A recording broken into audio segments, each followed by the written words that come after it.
Police ছিল, police video করেছে, police বাড়ি থেকে ভিডিও করেছে, পুলিশ মজা নিয়েছে। আমরা আমরা বারবার পর্যন্ত বলেছি স্যার রাস্তা জামটা ক্লিয়ার করুন, আমাদের যে কনভয় আজকে পুলিশের মধ্যে ঘটনা ঘটি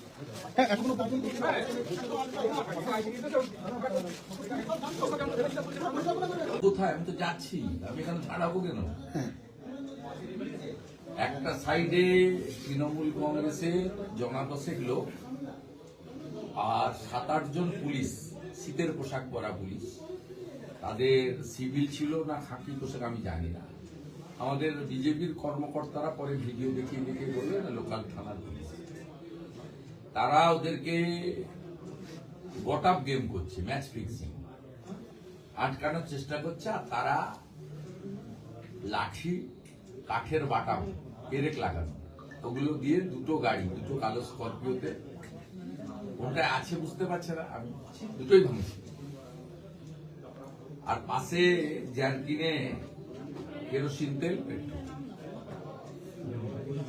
ভারতীয় জনতা পার্টির স্থানীয় কর্মীরা জানতে পেরে জনা 20-25 ছুটে চলে আসে। চলে আসার ফলে দুপক্ষ মুখোমুখি হয়ে যায়। আর আমার সঙ্গে আমার যে সিকিউরিটি লোকজন ছিল 15-16 জন, তারাও গাড়ি থেকে নেমে পড়ে এবং আক্রান্ত হওয়ার পরে ওরা ভেবেছিল এর আগের মতো আমি চলে যাব, পরে কমপ্লেন পাঠাবো, ওটা ওরা লিখে টিকে রেখে দেবে, আমাকে হাইকোর্টে গিয়ে আবার পুলিশিং অ্যাকশন করতে হবে। তা আমি সিদ্ধান্ত নিলাম এনাফ ইজ এনাফ। 5 বছর অনেক অত্যাচার সহ্য করেছি, বিজেপি কর্মীরা সহ্য করছে, এর একটা হেস্তনেস্ত করা দরকার। তাই গাড়িটা নিয়ে সোজা এখানে বিট হাউসে, মানে থানার এটা ওটি মানে আউটপোস্ট, এখান থেকে থানা অনেক দূরে। তা স্বাভাবিকভাবে আমরা এখানে আমি আমার গণতান্ত্রিক অধিকার মতো ধর্ণা দিচ্ছি এবং ওরা লিখিত অভিযোগ চেয়েছিল। আমি 9 জন যাদের ভিডিওতে দেখা গেছে, তৃণমূলের যুব মোর্চার সভাপতি দেবাঞ্জন মন্ডল, পঞ্চায়েত সমিতির ঠিকাদার বাণীব্রত চৌধুরী, শ্রমিক শাখার সভাপতি দেবকুমার দে,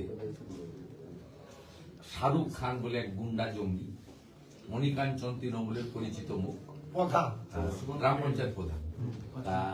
এরপরে তো আর তৃণমূল বলতে পারবে না যে এরা অন্য কোনো পার্টি করে, সব পরিচিত মুখ। আমি তাদের নাম দিয়েছি, আমি অন্য কারোর নাম দিইনি।